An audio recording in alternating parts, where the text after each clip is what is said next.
Okay, usapang grinder naman tayo.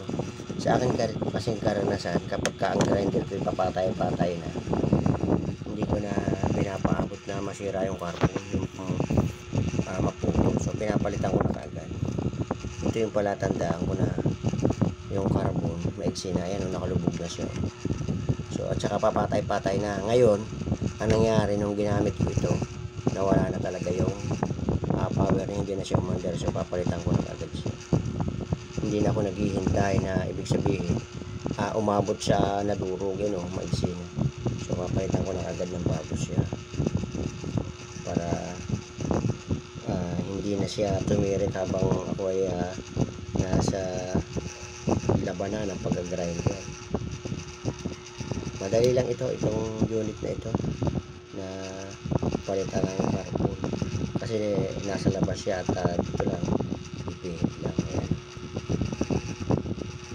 konting ipihit lang, hindi masyadong mahigpit na mahigpit. Ito kabila naman, ayun, ganun lang kasimple.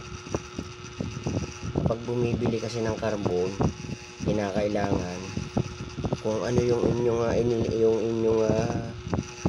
inalis, yun din ang ibabalik, yung brandy na yun. Hindi po pwedeng magkakaiba ito ng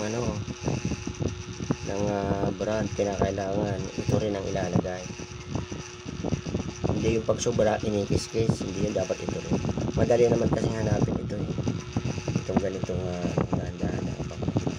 Ito kasi ito sa akin, ito yung brand, madali mo ako bumili, madali lang, pareho-pareho siya. Ayan, okay na, saksak na natin. Pag magpapalit kayo, dapat itong inyong saksakan, aalisin ninyo yung pinaka-nakasaksak. Mabuti na yung safety. Okay na. Okay na ulit. Ganun lang kasimple ang pagpalit ng carbon ng grinder.